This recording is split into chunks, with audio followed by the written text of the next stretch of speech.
So good morning, welcome back.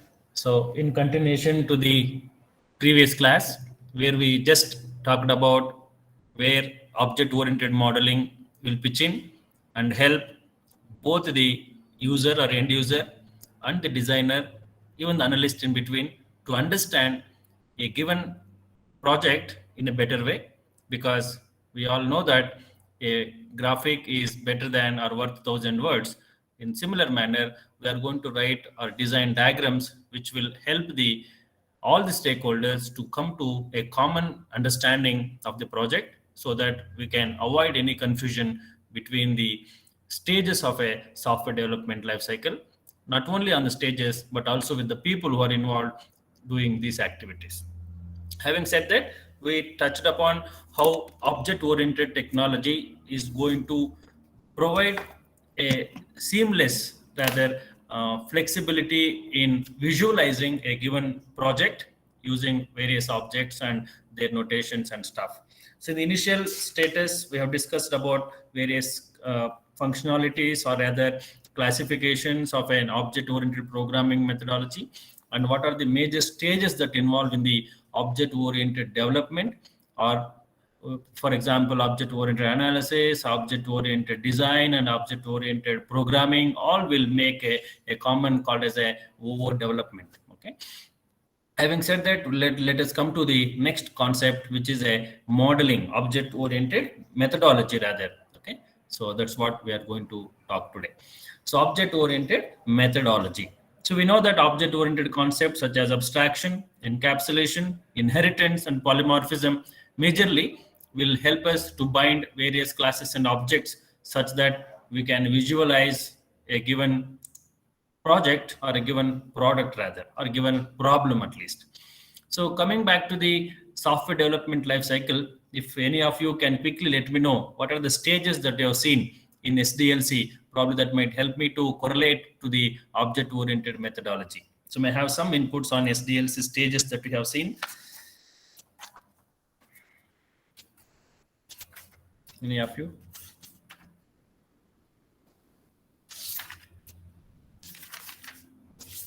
The typical SDLC stages.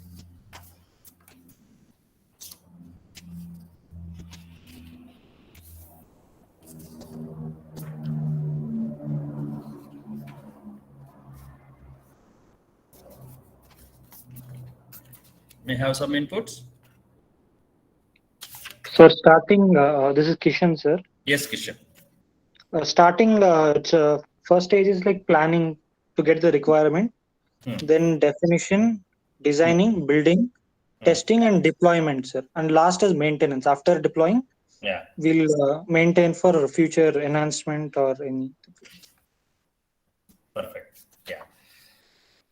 So coming to the process of software development, so what Kishan said majorly are going to be part of that, and we can also have some of them in a fine-tuned manner. Maybe they can be identified as a system concept or a conceptualization of a project or a system, followed by analyzing that. We'll go to details about what is analysis. Then we'll have a system design, followed by class design, followed by implementation, testing, deployment, and maintenance, right? So these are the major stages what we can identify from an object-oriented perspective. If you could look at software engineering perspective, also more or less you will see similar, but there are some more identifications internally. You will see, say, feasibility study, you will see SRS and those stuff. But we are interested in implementing that SDLC using object-oriented methodology. So probably we can have clear maybe 8 to 10 identifiers rather, which can help us to go with the object-oriented technology. Maybe system concepts, yes. Second, analysis, design.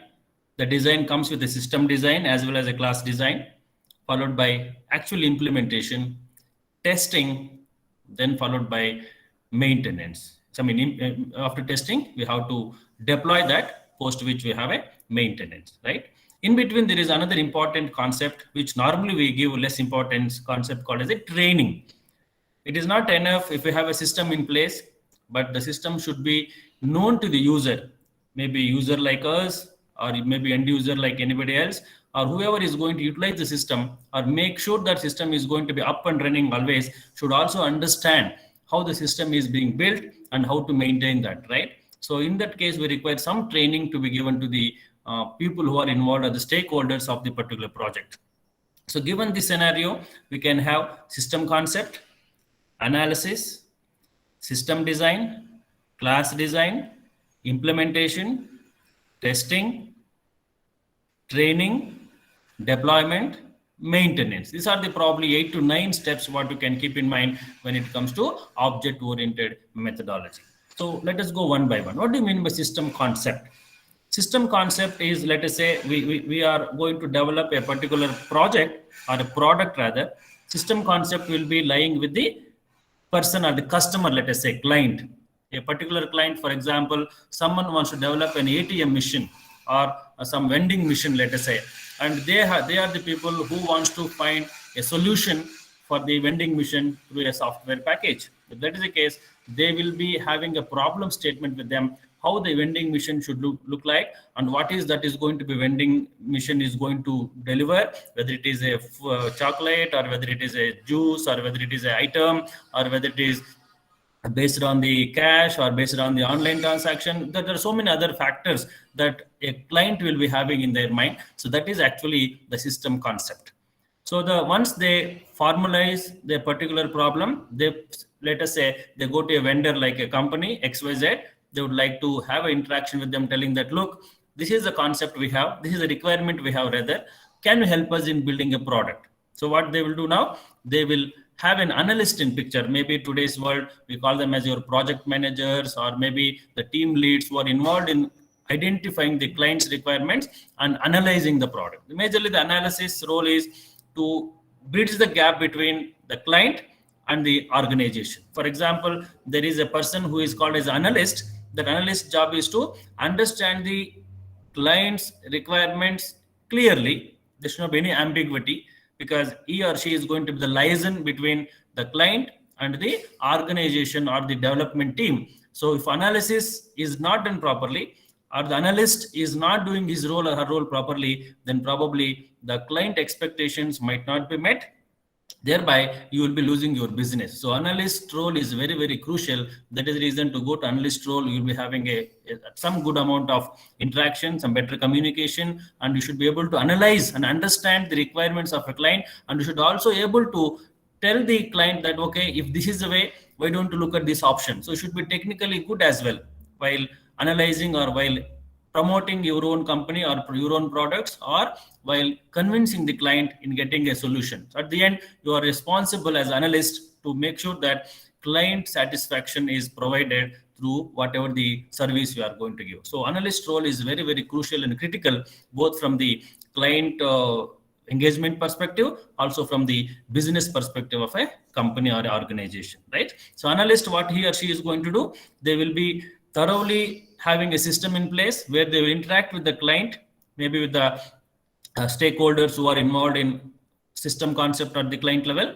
have some questionnaires, speak to them, interact them, interview them, understand their concepts very clearly without any ambiguity. If there is an ambiguity, probably you cannot get a better model, so right, or better project, right? So analyst is going to have all these checks in place and ensure that those requirements or expectations of a client are met as it is, or he can advise based on his own experience or the expertise in the company, okay, this is a better model which is going to be there in long run. So both the things is possible.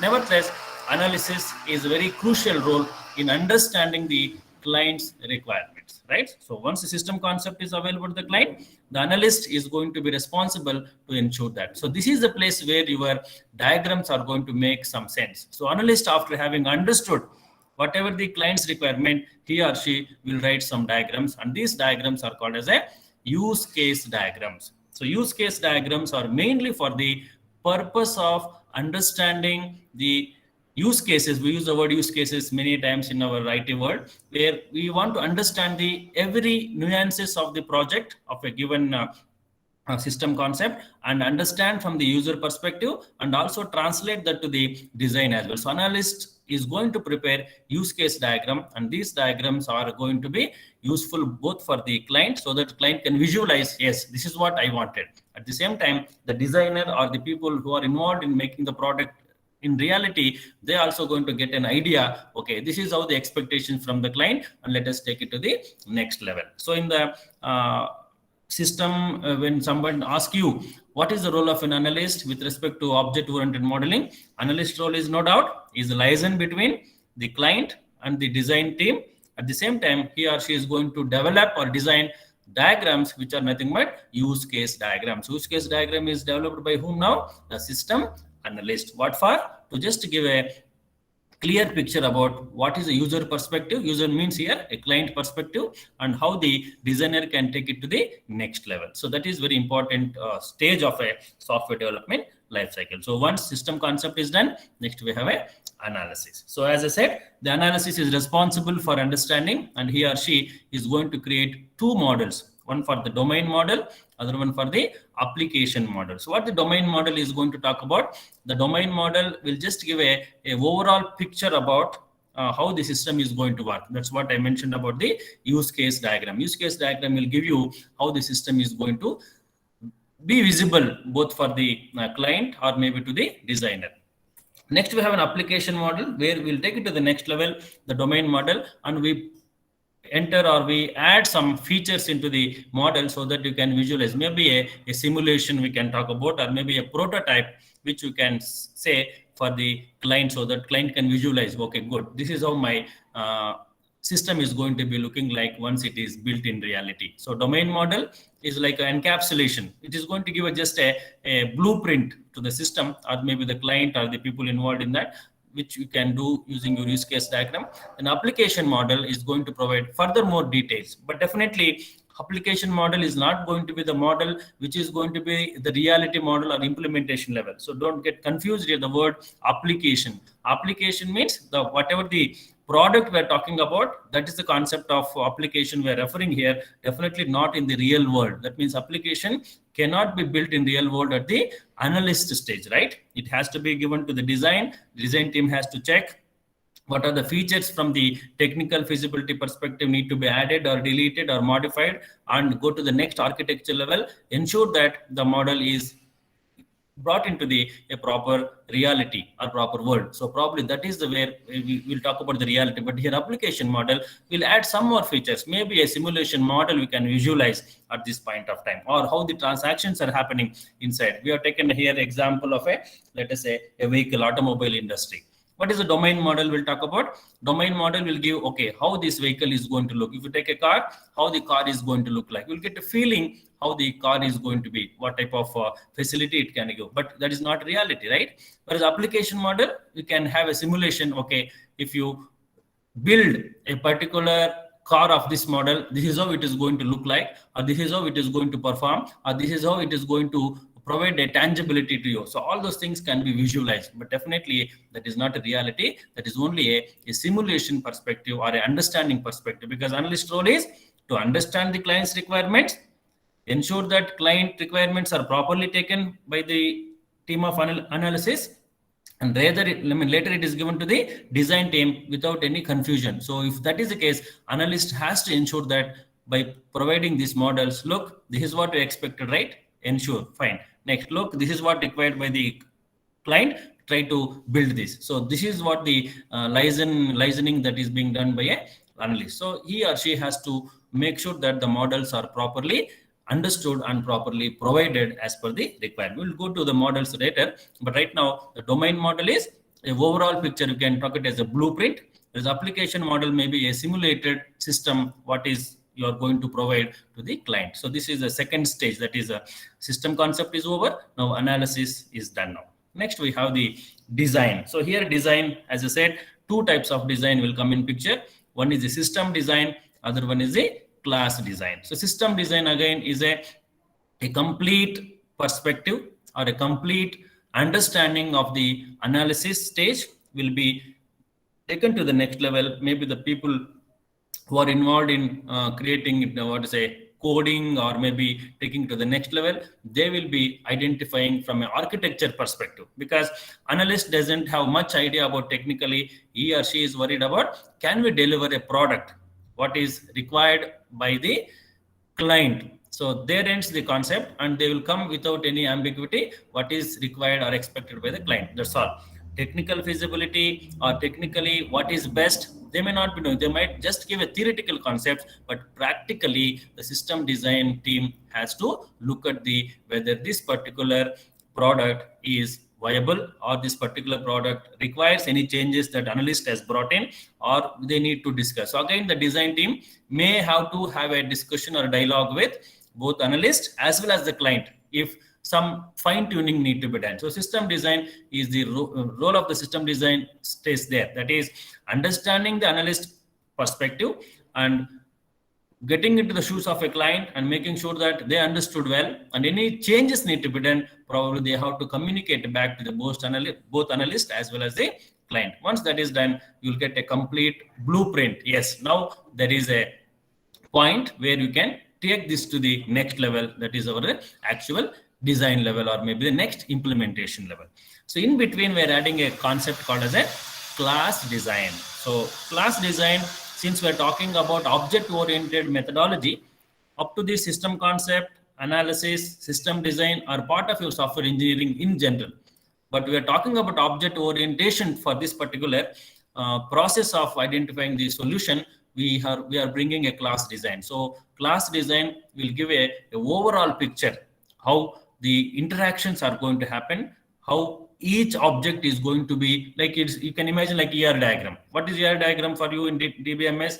It talks about how each table is going to communicate with other table, how the data from one table to other table have been taken, and how many tables are related, what is that ratio with which they have been aligned. All these things will be given, cardinality ratio and stuff like that. Similar to that, class design is going to be with respect to objects. So class design will ensure that whatever the use cases you have written in the use case diagram, they are translated properly into real-time world, because classes and objects are real-time entities, and how they interact with each other, all those data will be provided in the class design. System design is a overall design where we talk from architecture perspective. We also talk from understanding of the client requirements perspective in a better way, and ensuring that this is the final way how we can take it up to the next level. So once that is done, class design will not go back to the analyst and all. They simply follow the design that is given by the system design team and start implementing. So implementation stage 1 probably you can consider as a class design. So where the main emphasis here is how each object of a class is going to interact with the other objects of other classes. So implementation of your project will basically begin here. That's the concept of a class design.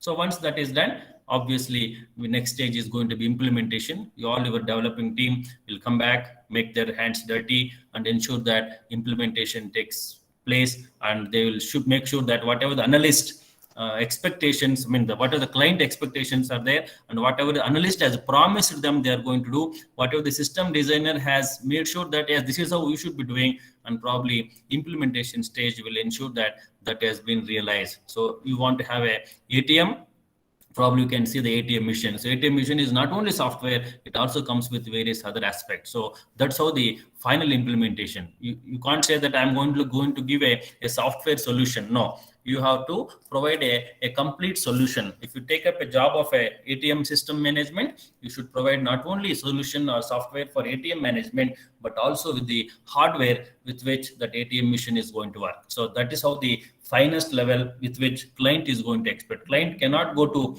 10 vendors asking that you do this, you do that. No, that is not his job, right? When you take up a particular responsibility of a product development, it is a responsibility of the organization to provide a complete solution for, that's what we say, it is a one-stop solution, right? It's a complete solution for the various aspects of a product that is being expected by a client. So maybe it involves some electrical components, it involves some civil structures, it involves some maybe hardware points, and all those things also need to be clubbed. That is a place where your deployment really comes into picture. So implementation is maybe making sure that what we have what you are supposed to do from the client perspective, you have developed, but that is not the end of the day.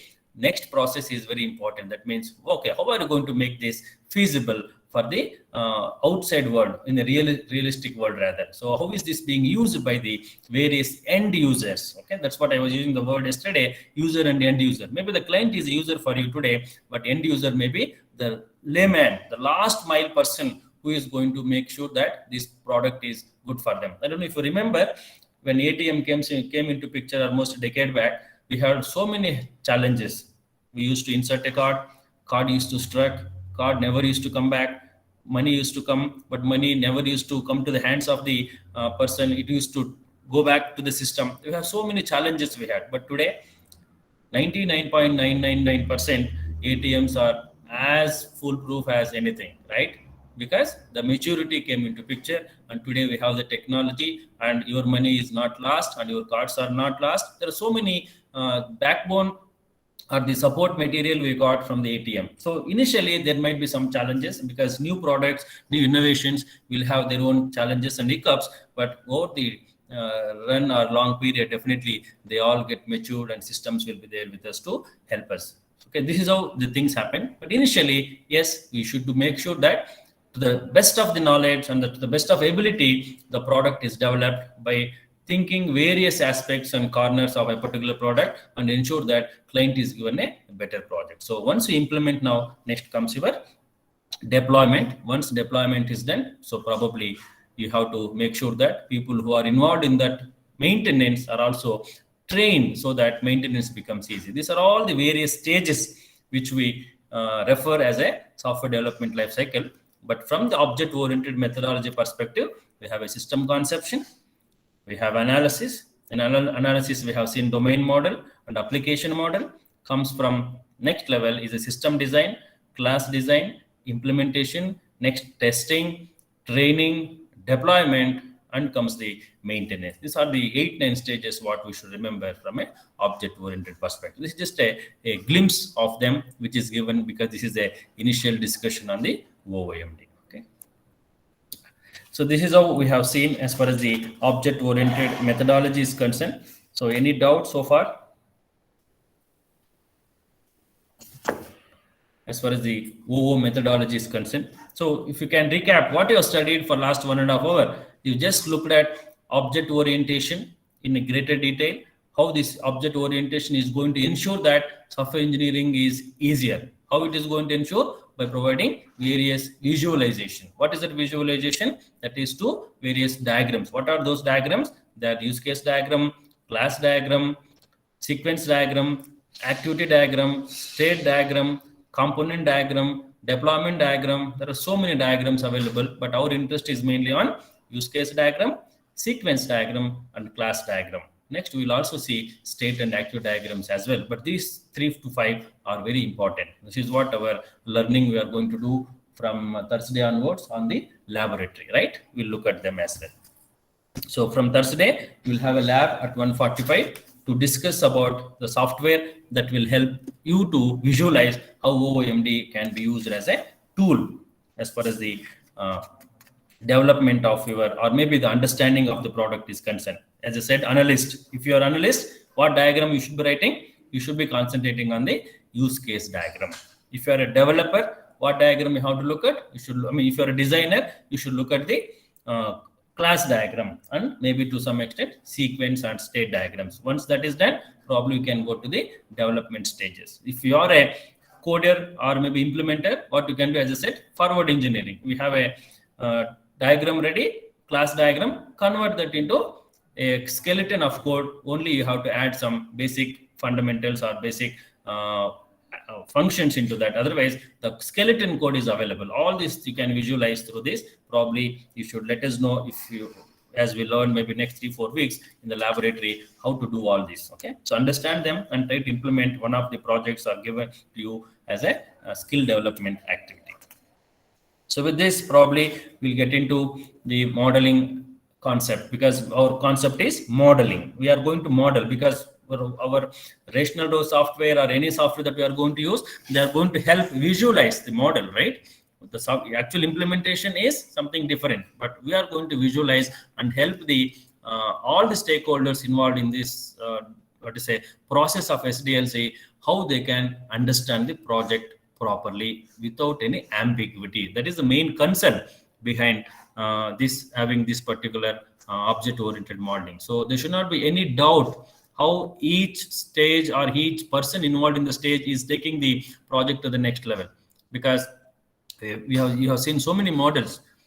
If you take waterfall model or if you take a agile model, there is a lot of difference. Agile model is something which people would like to have, where every stage is open to changes.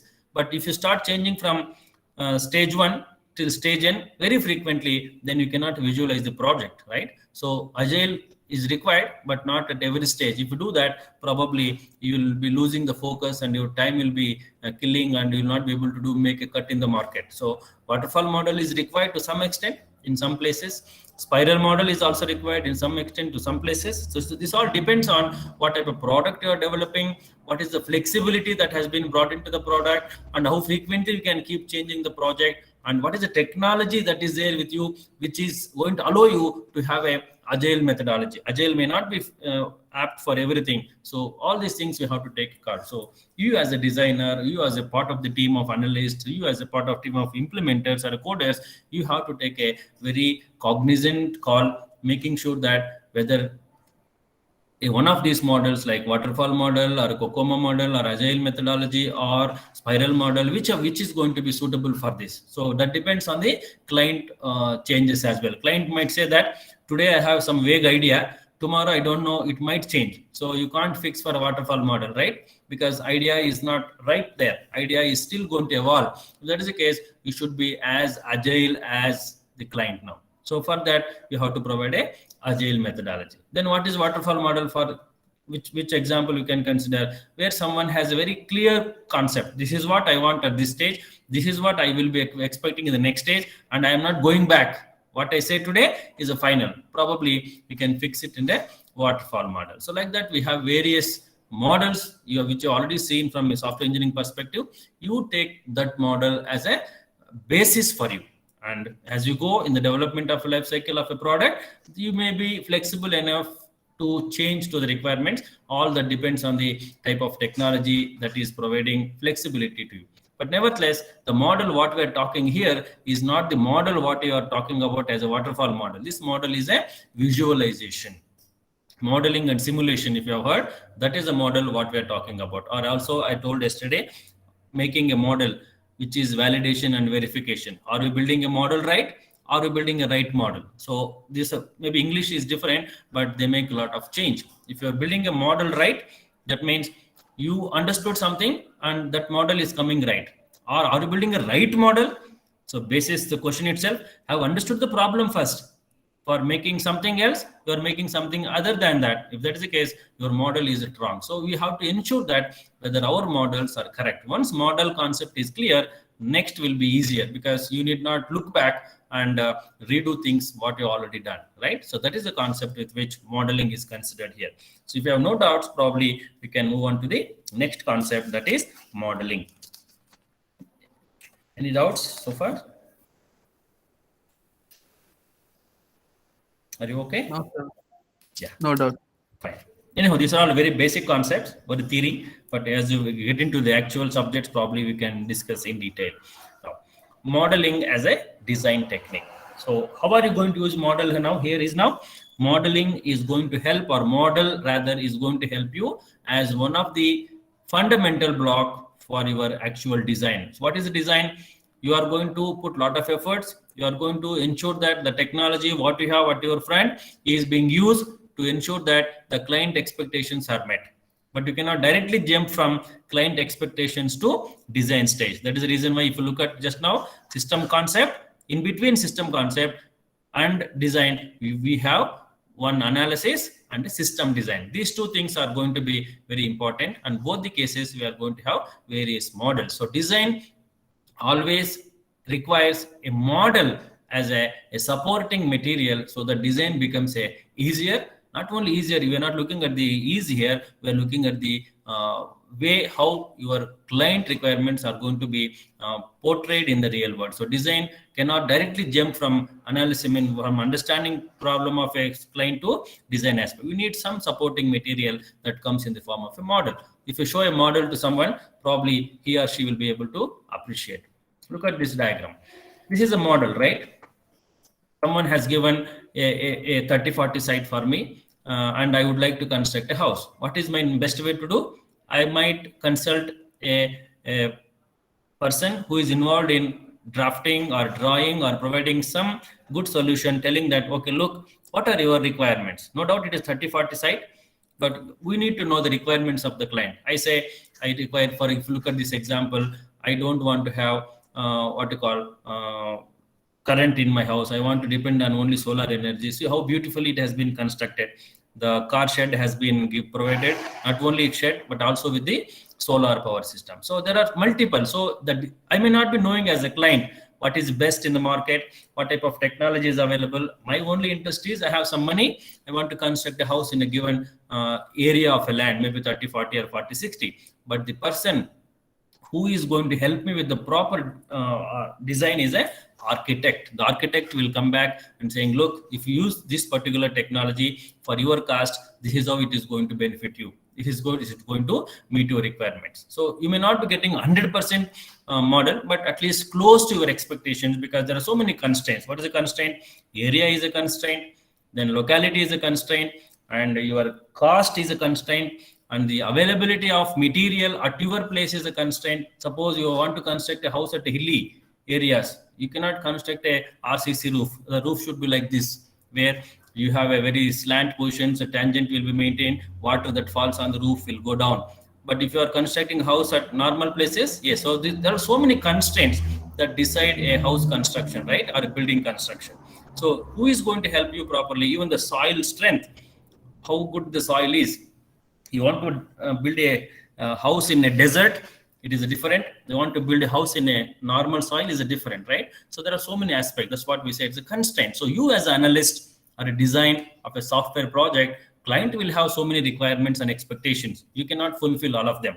You should be wise enough to guide the client that, look, you are asking for this, but it is not feasible. Look, you're asking for this, I can do even a better product. So both are possible. Sometimes you may have to say not possible. Sometimes you should be able to say that even better possibility of doing things are also available in the market with the technology. So, but you should be having a thorough knowledge about what is happening around you. Then only you will be able to analyze the requirements of the client and provide a better design. So for that, you can give a model. Oh, okay, this is what you ask, and this is how your house is going to look like in future. So definitely the client will get an idea, okay, how, then he can say, okay, here I don't want window, I don't want glass door here, or I don't want a roof like this. Can you cover everything with all those requirements can be there. This is still under the model stage, right? This is not a real house. So during model stage, you can always change, or you may say, my car is going to be 2 cars later. So how do I park them? All those problems might come. So the client can visualize. So the best and the important application, not application, rather the tangible outcome of a model is visualization. So the first concept of a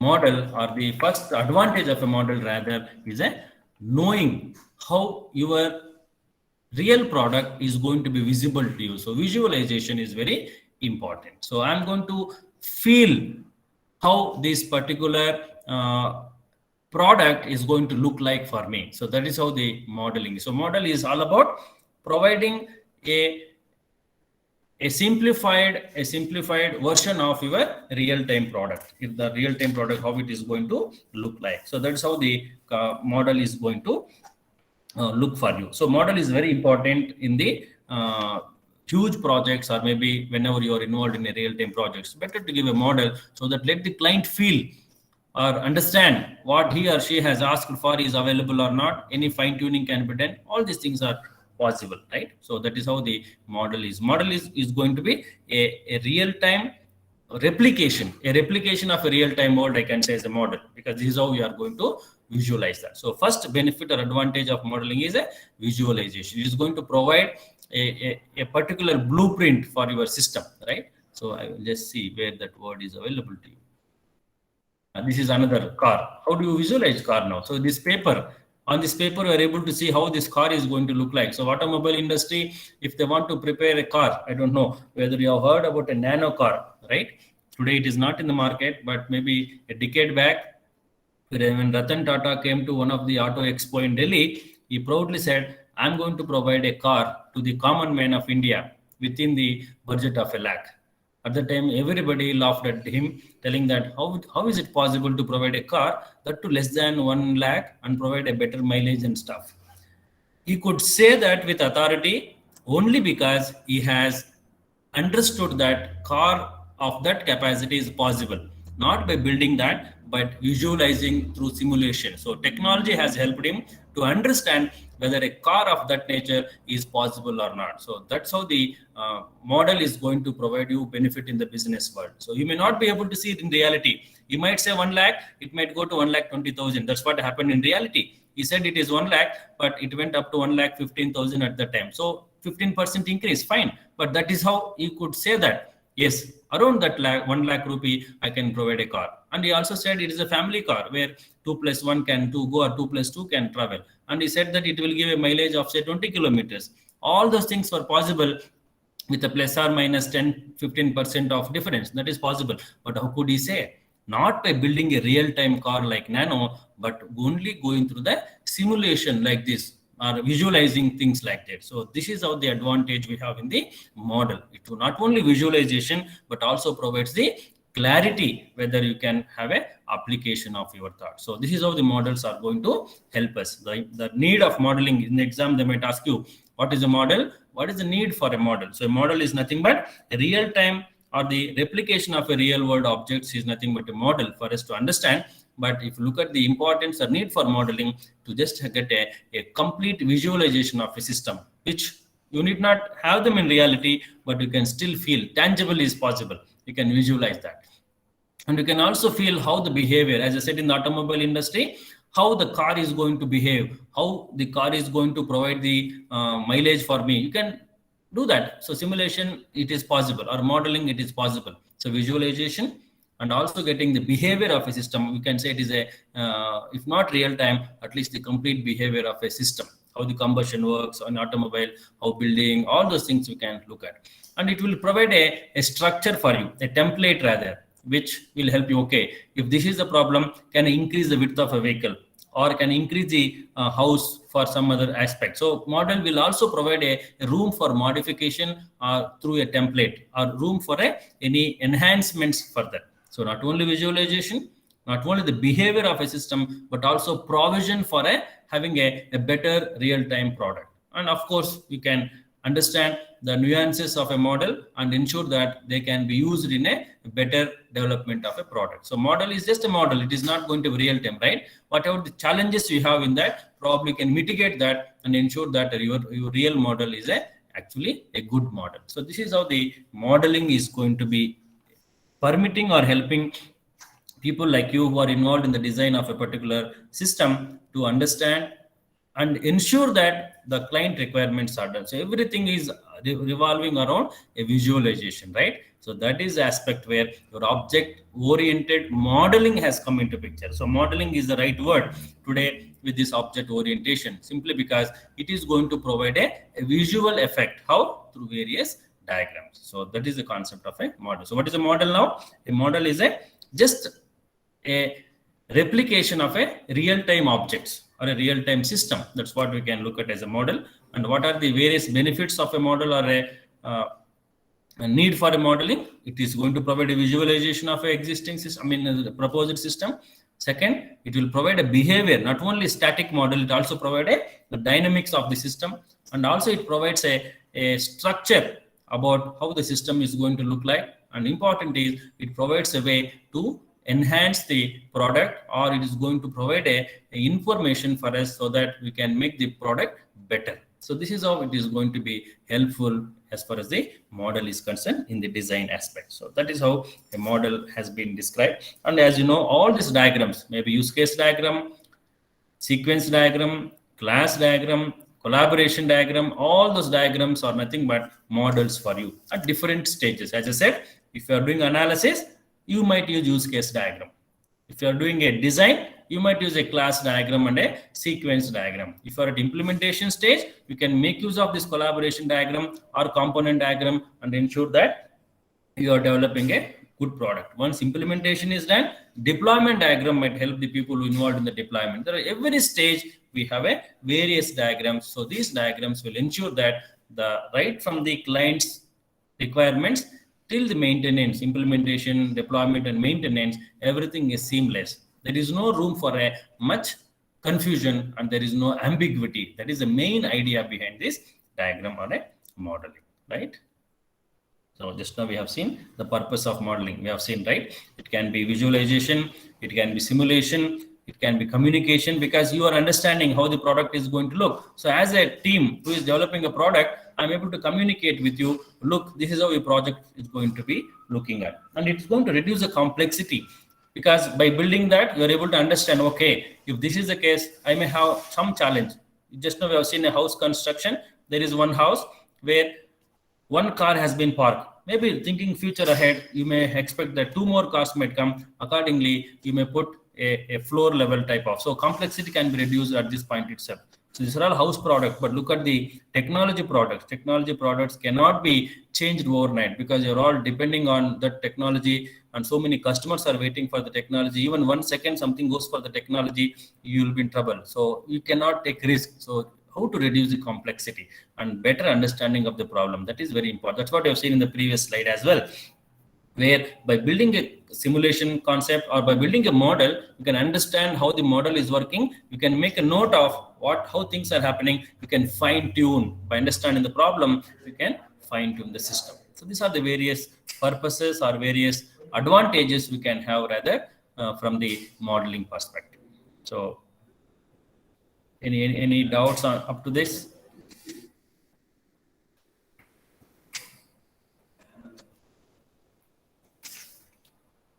No, sir. What is a model, and what are the purposes of model or the advantages of a model rather? Okay. So this concludes our initial concepts of modeling. Now we'll get into actual understanding of modeling now. So modeling as a design technique, that's the concept under which we are discussing. We have seen what a model is and what are the various advantages of models, right? Now, what are the kinds of models? Again, it's very important. What is a model? What are the different types of models available? Even in the recent exam of your seniors, there was a question on this. What is a model? And explain various types of models for 10 marks, let us say. So what is a model? Just now we have seen model is a representation or a replication of a real-time system, right? And we have seen the advantages of the model. Now let us see how these advantages can be seen or fruitful for us. That is possible through different models. How many models do we have? 3 models. What are they? One is the class model, state model, interaction model. So where they come in picture? They come in picture in the SDLC life cycle, right from system concept till the maintenance. Depends on the type of stage we are and type of people involved. Accordingly, we can write this. So class model, state model, and the interaction model. There is a brief description against each model here so that you can get an idea, because each model is different. It is unique rather. So class model. So what is a class? Now we know that we are talking about object-oriented programming. You should be aware that classes and objects are fundamental blocks for a OOMD model. So class models. So what are the class models do represent? We know what is an object. Object is nothing but a real-time entity. So when you are going to develop a project or a product rather, you are going to identify or split the given product into bits and pieces called as a objects, which have some class concept. So classes and objects are the basic fundamentals while developing a good model. Probably if you visualize or if you remember, just now we have seen there is a model, one of the stage called as a class design, system design, right? And class design, system design will require these class models to be part of them. So class models will provide how for the given entire project, we are going to have various objects and the relation, like ER diagram. As I said, in ER diagram, we have a table, multiple tables, how each table is going to get the data from other table, because each table is unique and the same data is not available, but there may be some common link between each of the table, and I can extract and use a lot of queries and make sure that each table is going to provide the data that is in need for us based on the requirement, right? In a similar fashion, class model will help us to have all the possible classes and objects of a particular system and ensure that how are they related. One object might interact with another object. For example, we have a student database system.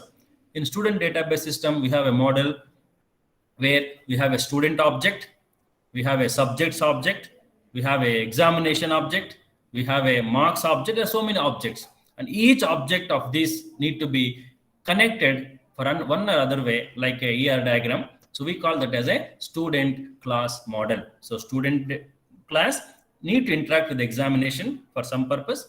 Same student class or object need to interact with a marks, or the same student class or object need to interact with the subjects. Like that, there are so many aspects of a student management system. Like that, we are going to develop a model to get a overall picture about the system among the various objects and classes that are involved in that particular system. What is going to provide? It just provides a relationship, meaning that how or which objects are related and what way. That is just a class model, which will give a complete picture about the system. Next, we have a state model. So what state model is going to do? Fine. I have a class. Class will just give a static model for me. It will simply say that one class is interacting with the other class for whatever the reasons. But how do I visualize what is happening between that? That is possible only through two models called as a state model and interaction model. So let us come to interaction model first. So as the name says, interaction model, how whenever the objects interacting with each other, how things are happening. It may be sequence diagram, or it may be to some extent a use case diagram, which will talk about how the interactions are happening among the objects. When I press this button, what will happen? When I don't press this button, what is going to happen? So this is how the interaction is going to be understood. For every action, we are going to visualize how the interaction is going to happen between or among the objects. That is a very important. So behavior of various objects involved in the model are going to be understood. So class model will give just a static picture or visualization. Interaction model is like a simulation you can visualize, which is going to provide the how interaction is going to happen. Next comes the state model. So what do you mean by a state? A state is a, we say that what is the state of affairs of financial, status of a bank today, for example. That is a state. So at a given point of time, how the system is going to behave. At a given point of time, what is the system status? That is the concept of a state model. For example, I have a switch for a fan, let us say. When I switch on, what will happen? The state of the fan changes. What is the state of the fan? Fan is rotating. After 5 minutes, I will switch off. What will happen? What is the state of the fan? Fan is off. Fan is not rotating. So state changes from time to time, event to event, activity to activity. But it is going to be at that moment, like a balance sheet, right? So state model will give us how once the interaction happens, how the state is going to change. It might give some statistics for us. So internally, how things are happening. That's why we say it is a history of the various objects. So if, for example, if you take an automobile, you have made a model, you have run the automobile for 2 hours with 10 liters of fuel, let us say. After 2 hours, what is the state? That means out of 10 liters, 5 liters of fuel has been burned. It has moved 80 kilometers distance. So what is the state? You're getting some history, right?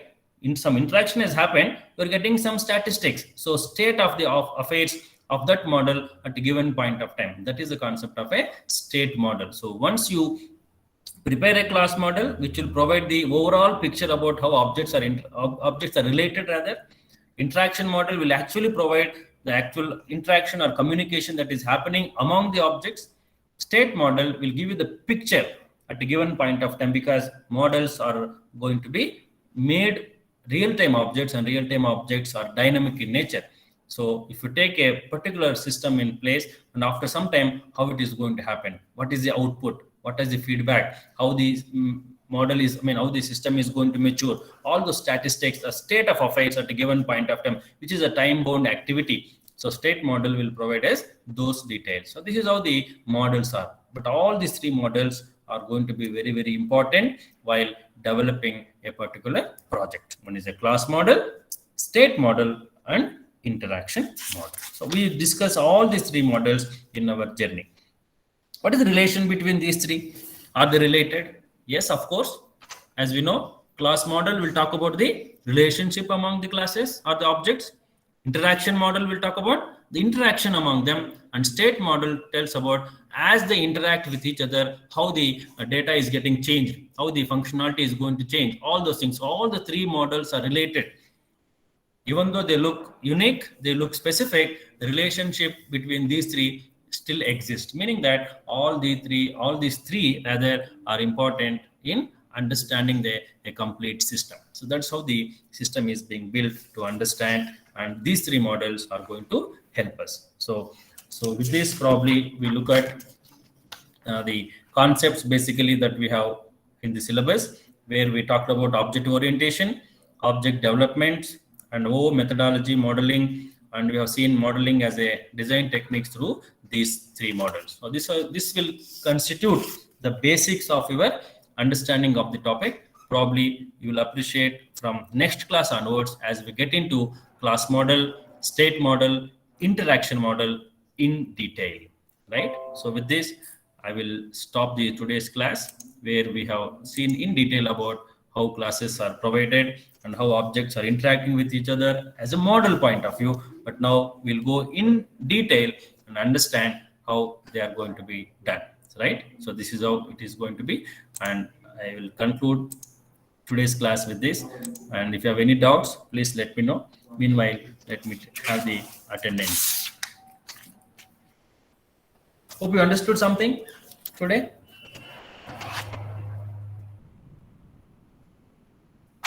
Yes, sir. Yes, sir. Fine. Yeah. May I have attendance? Number 1, Yes, sir. 2, Yes, sir. 3, Sir.